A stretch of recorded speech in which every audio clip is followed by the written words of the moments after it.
하나님의 은혜를 감사합니다. 부족한 종을 단 위에 세우셨사오니 능력의 상승에 붙드시고 하나님 은혜의 말씀을 전하는 도구로만 사용하옵소서. 존귀하신 주님의 이름으로 기도 올렸나이다. 아멘. 할렐루야. 네, 앞에 옆에 뒤에 분하고 사랑합니다, 축복합니다 이렇게 인사하실까요? 네.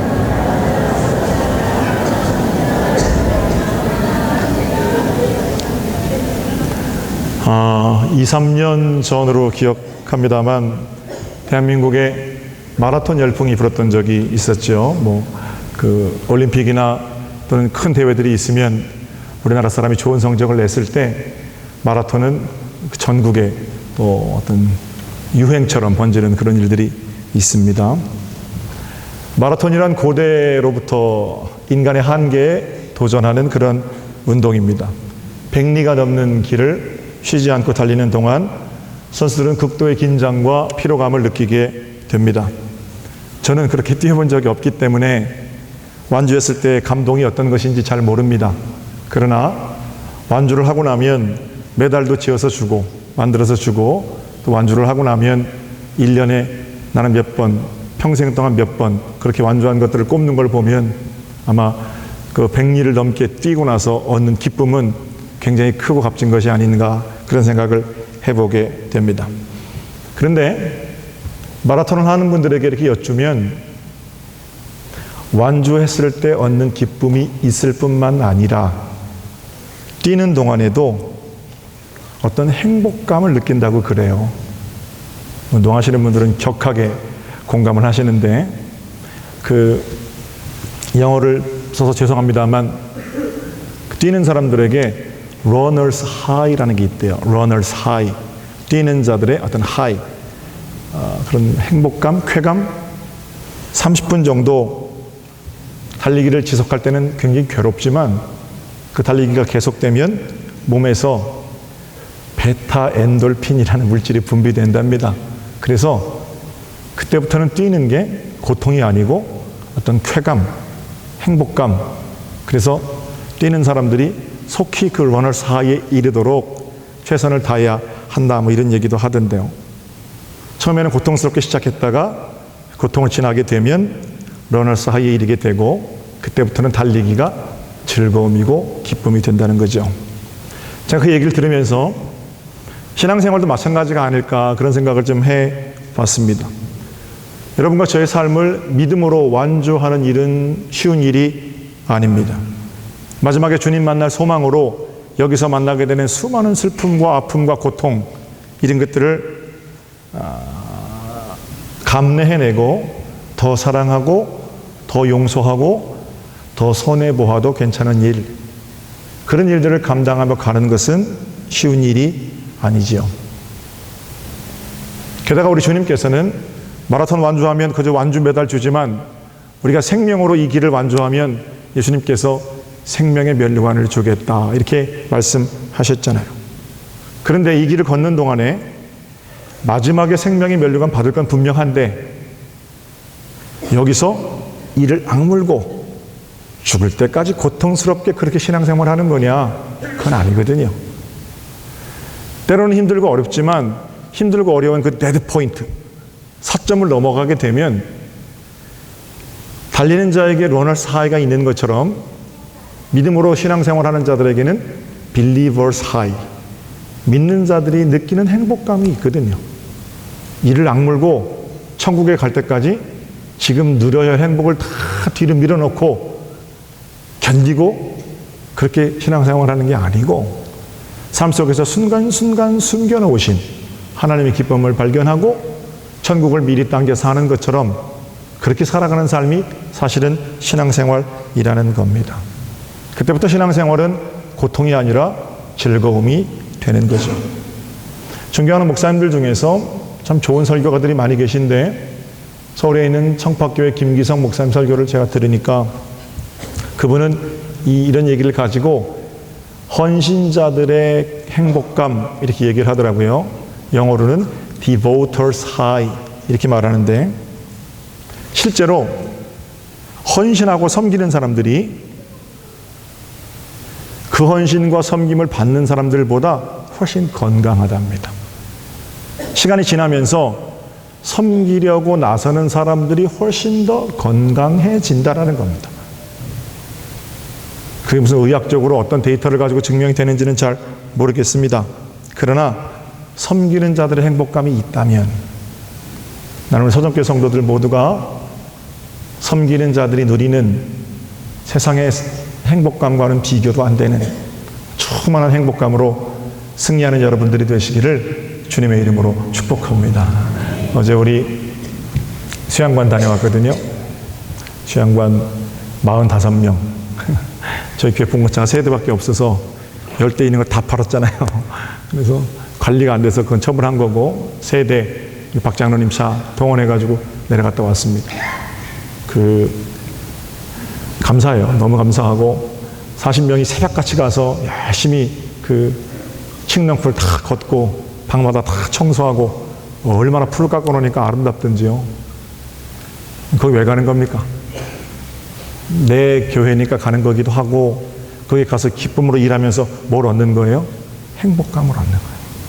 행복감. 일당 받고 일하면 그렇게 열심히 일을 못하죠. 우리 장로님 말씀하시는데, 일당 일하는 사람들 써서 일하면 그렇게 못한답니다. 그분들도 이유가 있대요. 목사님, 우린 저렇게 일하면 죽습니다. 내일 또 일해야 되는데. 그래서 우리 교인들은 막 몸이 부서져라 일하거든요. 안타까운 거는, 어제 보니까 저희 교회 인원 분포비를 조사해 보면 40대, 50대가 제일 많으세요, 지금. 그런데 여전히 수양관 가는 일은 40대들은 남의 일인 줄 알고 있어요. 제자훈련 받으신 권사님, 집사님 뭐 하십니까? 제자훈련, 그런데 가려고 제자훈련 받는 겁니다. 제자훈련 받아가지고 성경 아는 건 많은데 한 번도 그런 자리에 참여하지 못하면 내 교회인데요. 젊으신 분들에게 좀 말씀드릴게요. 바쁘지 않은 사람이 어디 있습니까? 거기 휴가 내고 오신 분들도 많으시던데. 강압적으로 교회에서 말하는 건 아닙니다만, 그렇게 헌신하는 자리로 나서는 자, 그런 사람들이 느끼는 행복감이 believers 하이고 devotees 하이고 그런 겁니다. 일하지 않고 하나님 왜 내 인생에 개입하지 않으십니까? 하나님께서 개입할 수 있는 수많은 찬스들을 주시는데 그거 다 날려버린 이후에 하나님께 원망하지 않는, 그러니까 얼마나 기쁨으로 섬김으로 나설 수 있는 자리들이 많으세요. 일할 수 있을 때 그 자리를 기쁘게 나서는 여러분이 되셨으면 좋겠습니다. 자, 오늘은 제가 설교 전에 많은 얘기를 했는데요. 마가복음의 얘기를 통해서 섬김에 대해서 함께 생각해 보려고 그럽니다. 성경에 수많은 장르의 글들이 있는데 복음서는 아주 특별하죠. 그걸 역사서로 규정하기도 어렵고 또 무슨 위인전으로 말하기도 어렵습니다. 그래서 복음서는 독특한 복음서만의 장르로 구별하지만 복음서가 가지고 있는 일맥으로 상통하는 한 가지 주제가 있는데 바로 그 주제는 예수가 누구신가 하는 겁니다. 그러므로 성경책 복음서를 읽고 나서는 예수가 누구신가에 대한 대답을 가지고 있어야 됩니다. 예수가 누구십니까? 예수는 그리스도이십니다. 할렐루야. 한번 따라해 볼까요? 예수는 그리스도. 그리스도는 히라보고요. 그 그리스토스라는 히라보를 히브리어로 번역하면 머사이아가 됩니다. 그게 우리가 알고 있는 메시아입니다. 그러니까 예수 그리스도, 그러면 예수라는 그리스도, 예수라는 메시아. 유대인들이 얼마나 메시아를 간절하게 기다렸는지는 제가 여러 번 강조 드렸고 또 더 말씀드리지 않아도 잘 아실 겁니다. 그러니까 복음서를 읽고 나면 나사렛 출신 목수의 아들 그 요셉의 아들인 예수가 그토록 민족이 기다리고 있는 메시아라는 겁니다. 그분이 그리스도이고 하나님의 아들이시고 그분이 구원자이시고 그분이 우리를 이런 압박의 상황에서 건져내실 분이라는 고백이 거기에 담겨 있는 겁니다. 문제는 사람들이 기다리고 있는 메시아와, 됐죠? 사람들이 기다리고 있는 메시아와 메시아 자신이신 예수님과 거리가 있다는 거예요. 다시 한번요. 사람들이 기다리고 있는 메시아와 정작 메시아이신 예수님 자신과 거리가 있다라는 겁니다. 당시 이스라엘은 로마의 지배를 받고 있었습니다. 지금은 형편이 좀 다릅니다만 이스라엘은 역사 속에서 강대국의 지배를 받지 않은 적이 없습니다. 그러므로 매우 당연하게도 유대인들은 강대국의 압제로부터, 간섭으로부터 완전히 벗어나는 정치적인 자유를 꿈꾸고 있었습니다. 완전한 독립, 그런 차원에서 그들에게 올 메시아는 그들의 나라를 완벽하게 독립시켜줄 정치적으로 힘이 강한 인물이어야만 했습니다. 이렇게 표현할 수도 있습니다. 동서고금을 막론하고 돈 때문에 벌어지는 일들이 얼마나 많아요? 유대인들을 역시 참으로 강대국의 압제 속에서 핍절한 삶을 끝내고 돈 때문에 고생하는 이 지긋지긋한 현실에서 벗어나게 해줄 물질적 풍요를 가져다 줄 메시아를 기다렸습니다. 다시 한번요. 그 유대인들이 기다리는 메시아는 요약하면 정치적 독립, 자유, 경제적 풍요, 물질적인 어떤 살만한 인생, 이런 것들을 기다리면서 메시아가 그 아름다운 것들을 가져다 줄 것이다 라고 생각했다라는 겁니다. 어쨌든 이런 메시아는 매우 강력한 힘을 가지고 있어야 합니다. 그런데 예수님은 정작 그런 메시아가 아니셨다는 거예요. 유대인들이 얼마나 예수님을 또 메시아를 강력하게 기다렸는가 하는 것은 제자들의 면면을 보면 알 수 있습니다. 예수님은 대부분 갈릴리 지역의 어부들을 제자로 부르셨습니다. 갈릴리 지역의 어부들을 제자로 부르셨다는 것은 어부라는 특별한 직업이 예수님이 좋아하시는 직업이었다는 말이 아니에요. 아주 평범한 사람들을 불렀다는 겁니다. 30년 전에, 제가 아버지 따라서 37년 전에 여기 왔거든요. 37년 전에 우리 서정교회 교인들, 100명 안 되는 교인들 직업 거의 다 목장하시는 분들이었어요. 그로부터 30년 전에 어떻겠습니까? 거의 다 농부셨죠. 제전련 하다가 우리 장로님들께 장로님 아버님 직업이 뭡니까? 우리 아버지 농사 지셨죠. 농사 짓는 건 아주 평범한 일이고 모두가 다 감당하는 일입니다. 무려 2000년 전에 갈릴리 큰 호수를 중심으로 사는 사람들은 전부 직업이 어부였어요. 거의. 그러니까 어부를 불렀다는 것은 특별한 어부라는 직업을 부른 게 아니고 아주 평범한 사람들을 부르셨다는 겁니다. 그런데 제자들 중에서 어부가 아닌 사람들이 몇몇 있습니다. 이스가리옷 지역에 유다라는 젊은이는 매우 똑똑하고 의협심이 있는 청년이었죠. 예수님께서 그를 제자로 부르셔서 얼마나 그가 믿음직스럽던지 그 12명, 13명의 공동체에 돈꾀를 맡길 정도로 아주 분명하고 합리적이고 탄탄한 상식을 가진 이가 있었습니다. 그가 이스가리옷 출신의 유다입니다. 유다는 출신이 젤롯 당원입니다. 젤롯 당원은 민족주의자거든요. 유대 나라의 정치적 독립을 꿈꾸는 사람들입니다. 젤롯 당원들의 가슴엔 칼이 하나씩 들어있어요. 그리고 그 칼을 가지고 내가 마지막 순간에는 로마 군인 하나 죽이고 나도 죽는 것을 매우 영광스럽게 생각하는 사람들이 젤롯 당원입니다.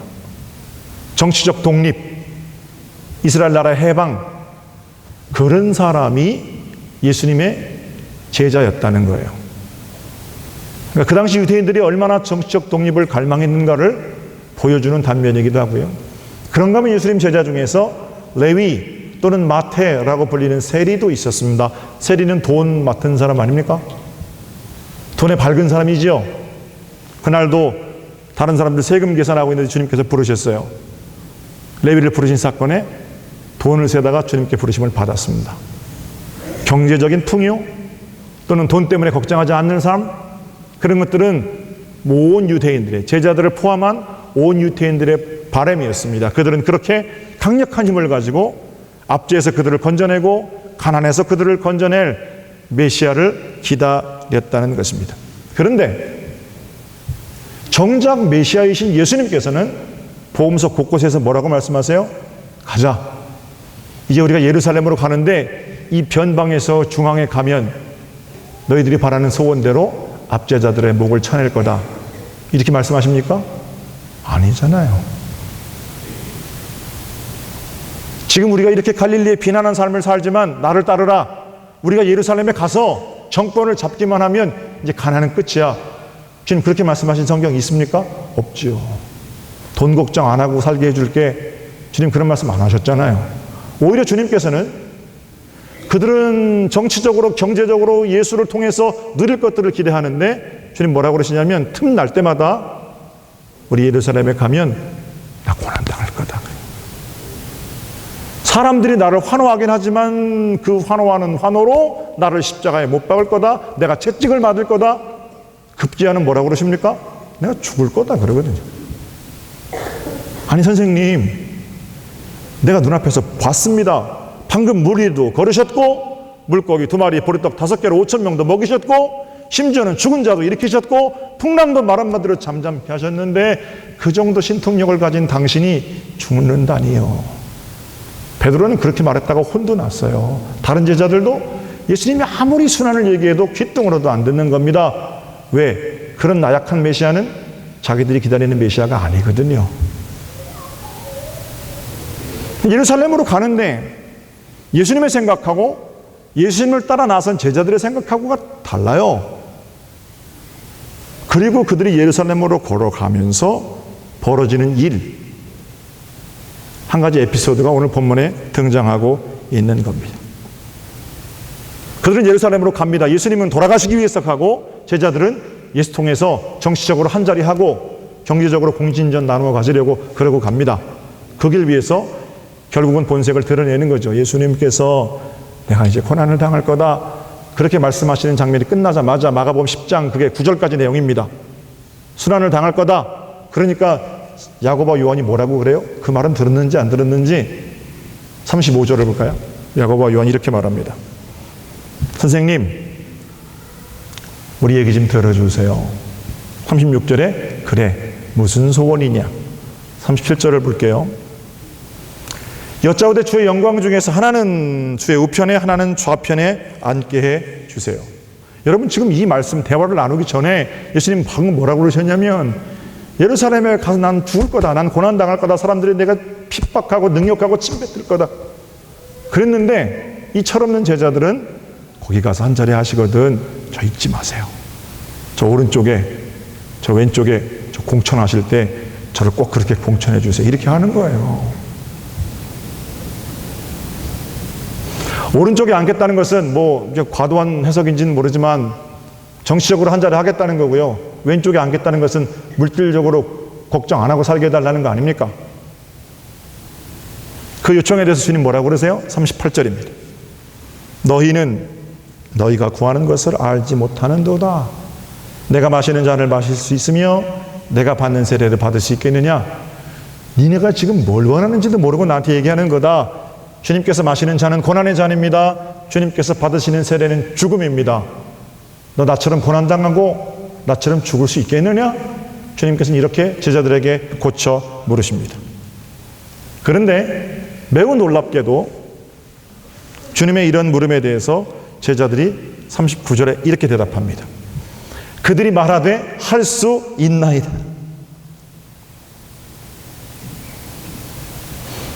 준비됐다는 거예요. 선생님 고난당하시면 나도 고난당할 거고 선생님 죽임당하시면 나도 죽을 겁니다. 할 수 있습니다.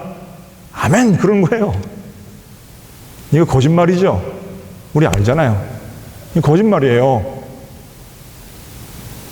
정작 예수님께서 십자가에 달려 돌아가셨을 때 이 사람들이 제일 먼저 도망갔습니다.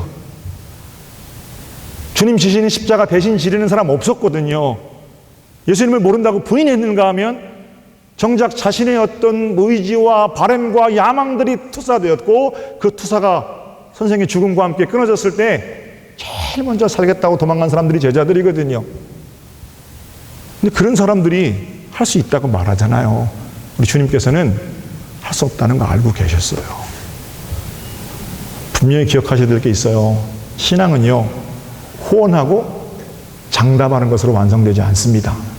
영접기도 100번 외웠다고 좋은 신앙이 되는 거 아니라는 거예요. 뭔가 기도를 내가 손 올리고 크게 했어요. 뭔가 가슴이 좀 찌릿찌릿하고 뭘 좀 본 것 같아요. 기도를 하다 보니까 하나님께서 입술도 뒤틀어지게 하시고 무슨 변화를 주셨어요. 그러면 그런 변화를 체험하고 하나님의 놀라운 사랑을 감동으로 느꼈으면 주차장 가서 싸우지 말아야죠. 예배당 나가서는 전혀 다른 사람이 되는데 예배당 안에서 잘 믿는 건 누가 못합니까? 예배당 안에서는 세상에서 제일 잘 믿는 사람인 것처럼 그렇게 하고 정작 세상에 나가서는 하는 짓마다 예수님 망신 주고 다니는데 그게 어떻게 좋은 신앙이네요. 신앙은 호언하고 장담하고 완성되는 게 아니고요. 일어나서 구호 외치고 그래서 신앙이 확증됩니까? 하나님께 내가 믿습니다 100번 1000번 고함 지르면 하늘이 열립니까? 전혀 그렇지 않아요. 은혜 받은 대로 걸어가는 한 걸음, 그게 진짜 신앙인들의 삶이고요.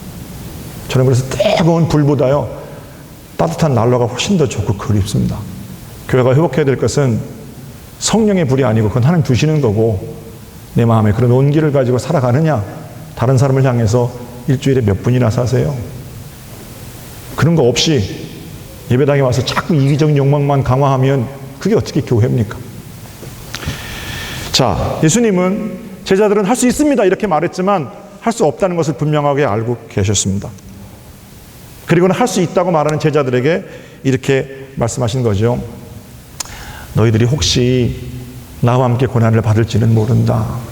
그러나 고난을 당한다고 해서 너희들이 말하는 그 영광된 자리, 내가 왕이 되면 너는 우의정, 내가 왕이 되면 너는 좌의정, 그런 거는 받는다고 생각하지 말아라 그러시죠. 여러분, 마지막에 어떻게 되냐면, 제가 뭐 길게 말씀 못 드립니다만 나중에는요 야고보 요한, 사실은 마태복음에는 야고보 요한의 엄마가 했다고 나오거든요. 엄마의 치맛바람 그렇게 말하는데, 이거는 야고보 요한이 초대교회 사도들이니까 자기들이 했다 그러면 창피하잖아요. 그러니까 마태복음은 좀 뒤에 써진 책이니까 그렇게 엄마를 끼워 넣어가지고 괜히 엄마를 이렇게 파는 거고, 여하튼 야고보 요한이 어떻게 돼요? 야고보는 제일 먼저 참수당해요. 순교자로. 요한은 제일 마지막까지 살아 있습니다. 얼마를 살든지 간에 두 분 다 우리 가운데 예수의 이름으로 살다간 위대한 사도들로, 신앙의 선배들로 거기 있는 거죠. 그건 이 사람들이 호언하고 장담할 때 그런 게 아니고요. 그러고도 도망간 자들을 찾아오셔서 만나주시는 예수님 사랑 때문에 그런 거예요. 여하튼 그 얘기는 좀 나중 얘기고, 예수님께서 누구에게 있든지 간에 그 영광스러운 자리에 앉는 건 그들에게 줄 상이다. 결국 그들은 상을 받게 되죠. 그러나 우리가 얘기하는 것처럼 100살, 120살까지 살고 1000억, 2000억 가지고 살고 이런 건 아니에요. 떵떵거리고 호령하면서 명령하며 살고 그렇게 살지 않았습니다. 그러나 역사 속에서 그들의 이름도 귀한 이름으로 존경받고 있는 거죠. 이 정도 정리하고요. 다시 본문으로 돌아가서 마가는 이 일 후에 나머지 10제자들이 찾아와서 두 제자의 행태에 대해서 분노했다 이렇게 말하고 있습니다. 그러나 다른 제자들의 분노 역시 의로운 것이라고 보기는 어렵습니다. 그들도 예수 십자가의 죽음 앞에서 역시 도망했던 자들이기 때문입니다. 예수님께서는 그런 제자들의 어떤 높아지려는 마음, 예루살렘으로 가는 길 위에서 전혀 다른 생각을 가지고 있는 제자들을 향해서 그 사건을 겪으신 후에 제자도를 말씀하십니다. 제자도, 제자가 되려는 사람들이 따라야 할 진리는 무엇인지 43절 볼까요? 43절에 보니까 여러분, 너희 중에는부터 읽을게요. 44절까지 읽습니다. 시작. 너희 중에는 그렇지 않을지니 너희를 섬기는 자가 되고, 너희 중에 누구든지 으뜸이 되고자 하는 자는 모든 사람의 종이 되어야 하리라. 할렐루야. 예수님의 마음으로 권면을 드립니다. 여러분, 높아지시고 싶으십니까? 섬기는 자가 되십시오. 으뜸이 되려고 하십니까? 종이 되셔야 합니다. 우리 선생님이신 예수님께서 우리에게 가르쳐 주신 삶의 진리이십니다. 예수 따라 살려는 자들, 예수님 관계없이 그냥 살겠어요, 예수님 있으면 내가 행복해지는데 더 빨리 갈 수 있으니까 필요해요, 이 정도가 아니라 예수님 때문에 살아요 라고 고백하는 자들이 반드시 따라야 할 엄숙한 명령입니다. 그리고 나서 예수님은 본인은 어떻게 사셨는지에 대해서 얘기하시죠. 45절입니다. 한 목소리를 볼게요. 시작. 인자가 온 것은 섬김을 받으려 함이 아니라 도리어 섬기려 하고 자기 목숨을 많은 사람의 대속물로 주려 함이니라. 아멘. 이 두 가지를 좀 연결시켜 볼게요. 대속물이라는 거는요, 지금은 대속물이라는 게 없잖아요, 우리 법제도에. 여러분 이해하시기 좋게, 대속물은 우리식으로 얘기하면 보석금입니다. 보석금. 보석의 값, 보석금이 아니고, 보석이라는 게 뭐죠? 죄를 지은 피고가 아직 내가 그 결정을 받기 전에 또는 뭐 1심을 받았을 때 법원에 보석을 신청하게 되면 법원은 그 피고에 대한 여러 가지 상황을 고려해서 일정한 보증금을 받고 미결 중인 그 피고를 석방하는 제도가 보석제도입니다. 도주의 우려가 없다든지 또는 어떤 상황인지 판단은 법원이 하겠습니다만 법원이 판단해서 그 피고를 풀어주는데 풀어주는 증거로 가지고 있는 돈, 그게 보증금, 그게 보석금이거든요. 보석금. 그러니까 예수께서 우리의 보석금이 되셨다는 것은 우리가 죄 가운데 붙들려 있다는 거예요. 죄가 붙들고 있는 강력한 그 어떤 족쇄를 풀 방법이 없어요. 그런데 예수께서 자신의 몸으로 보석금을 치르셨다는 거예요. 그리고 우리는 보석금, 대속물 되신 예수님을 의지해서 풀려난 거죠. 죄로부터 자유롭게 된 거죠. 여러분 믿으십니까? 우리가 믿는 핵심적인 내용이에요. 그럼 보세요. 우리가 따르고자 하는 우리의 모범이신 예수께서는 내가 아직 죄인 되었을 때 몸을 들여 나를 위해 돌아가심으로 대속물 보석금이 되어주셨는데 예수 따르겠다는 자들은 그 보석으로 풀려난 걸 누리려고만 그러지 다른 사람의 보석금, 다른 사람의 대속물 되려고는 안 그런다는 거예요. 그런데 주님 뭐라고 그러시는 거예요? 제자들에게 너희가 나를 따르거든 내 십자가를 지고 나를 따라라. 나를 따르려거든 나는 다른 사람 너희를 위한 보석금이 되어서 너희를 풀어냈으니까 너희도 가는 곳마다 그렇게 대속물로 섬기며 살아라. 우리 주님이 이렇게 말씀하시는 거거든요. 으뜸이 되려고 하지 말고 섬기는 자가 되려무나. 이것이 우리 주님 마음이고 우리 주님의 가르침입니다. 사람들은 하나님 애굽이 싫어요. 그러면 애굽을 벗어나서 아수르의 통치 가운데 들어가면 일시적으로 만족했다고 그러고요. 아수르 또 너무 힘들잖아요. 그러면 바벨론으로, 바벨론에서 페르시아로, 페르시아에서 로마로. 이스라엘 역사가 그거 아닙니까? 날마다 일시적인 평강, 일시적인 자유, 일시적인 독립 이런 거 구한단 말이에요. 그런데 우리 주님께서는 그게 아니고 네 눈앞에 보이는 압제가 아니라 네 삶 자체를 자유롭게 하신다는 거예요. 그러기 위해서 대속물 되어주신 거고 우리로 하여금 그 길로 나서라고 말씀하시는 겁니다. 하나님, 내가 예수 잘 믿어서 부자 되고 싶어요. 그 마음이 나쁜 마음 아니지요. 그러나 자본주의 사회에서 1% 안에 빨리 들어야 복된다. 누가 그렇게 말해요? 하나님이 그렇게 말씀하십니까? 돈을 많이 모아서 1% 부자가 되면 행복한 것이 아니고 지금 내가 있는 자리에서 감사하고 나눔으로 충분히 행복할 수 있다라고 주님은 말씀하시는 겁니다. 하나님은 저와 여러분에게 모두가 행복한 길을 말씀하십니다. 그런데요, 사탄은 너만 행복하면 된다고 얘기합니다. 하나님은 예수 그리스도를 통해서 내가 너를 대속물로 섬긴 것처럼 너도 있는 자리에서 섬기며 살아라 이렇게 말씀하십니다.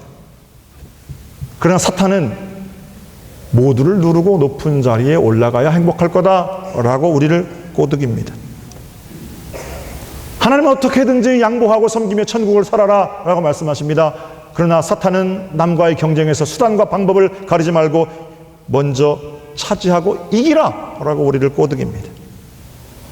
예수님은 당신이 되게 하신 것처럼 참 힘들고 어려워도 가엾게 여겨주고 기다려주고 참아주고 일으켜주고 세워주고 함께 있어주라고 말씀하십니다. 사탄은 뭐라고 그러는 줄 아세요? 지금 그렇게 한가한 때가 아니다. 이런 말을 우리에게 합니다. 뭐 때문에 사는 건데요? 왜 그렇게 바쁜데요?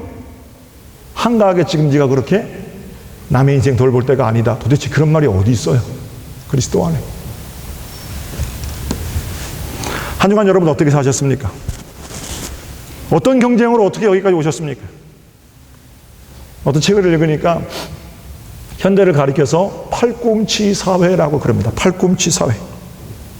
팔꿈치를 딱 이렇게 팔짱을 끼고요. 앞을 보고 달려야 되는데 고추장스럽잖아요. 앞에 나타나는 게. 팔꿈치를 막 치면서 제일 앞에 가는 사람이 성공이라고 말하는 사회라는 겁니다. 그러나 여러분, 살아계신 우리 주 예수 그리스도 안에 다른 세상이 있습니다. 팔꿈치로 남치고 제일 앞서가지 않아도 행복한 세상이 얼마든지 있습니다. 팔꿈치로 치인 사람들 찾아가서 일으켜주고 기다려주고 그들과 함께 하면서도 행복한 걸음들이 얼마든지 있습니다. 힘들어요. 그 일은 참 힘든 겁니다. 같이 으쌰으쌰하고 구호외치고 일이 쉽지요. 남들은 아무도 가지 않는 낮은 곳에서 남 모르게 헌신하고 기다려주고 참아주고 힘들고 어렵죠. 그런데요, 정말 죽을 것 같은 그 데드 포인트를 지나면, 사점을 지나면 우리에게 빌리버스 하이가 찾아옵니다.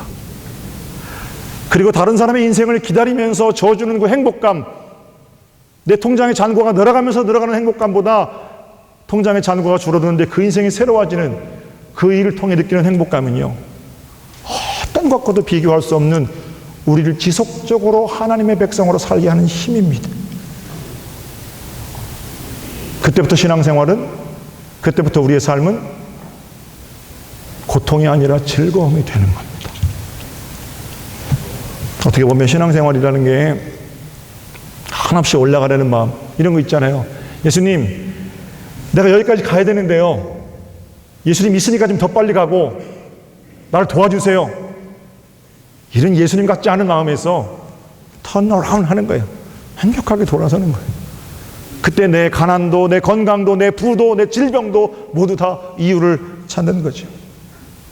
제자들처럼 높은 자리에 앉게 해주십시오. 줄 잘 서고. 그러다가 혼나고, 또 어떤 제자들은 그거 체면 때문에 못했는데 속상해서 또 화내고. 이건 교회가 아니죠. 이건 교회가 아니에요. 다음 기회엔 내가 꼭 올라서리라. 아닙니다. 다음 기회엔 내가 꼭 낮아지리라.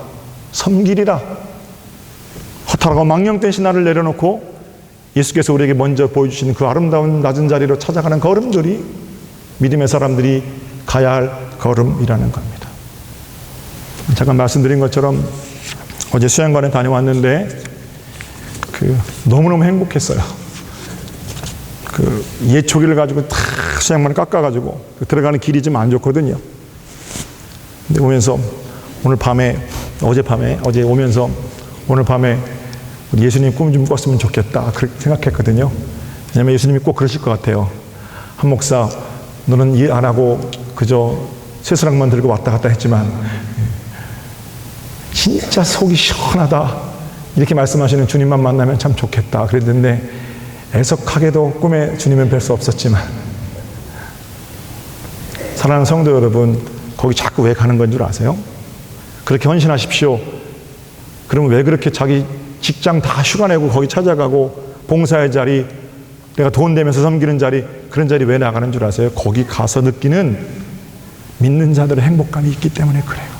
낮아지고 섬기고 남의 밑가지가 되고 더러운 거 치우고 내 마음으로 삭혀내고, 이게 막 고통스러운 것 같아도요, 그 일을 감당하는 사람들만이 느끼는 행복감이 있어요. 한 번도 그거 느끼지 못하고 신앙생활 하는데 자꾸 더하기만 그어서야 내가 어떻게 좋은 신앙인입니까? 바쁘지 않은 사람이 어디 있습니까? 이제 올해 11월 한 달 남고 12월 때부터는 당회 끝나면 새롭게 조직들이 개편되겠죠. 사랑하는 여러분께 간절히 부탁드립니다. 여러분, 하나님께서 여러분을 이 위대한 행복감의 자리로 초청하십니다. 힘들고 어려운데 율법적으로 내가 나서는 게 아니고요, 기쁨으로 이 복된 일에 나서서 우리 교회가 걸어가는 길이 한국교회 좋은 이정표가 되고 아름다운 섬김으로 천국을 이루어가는 복 있는 재단, 우리 서정교회가 될 줄로 그렇게 믿습니다. 자, 기도드릴게요.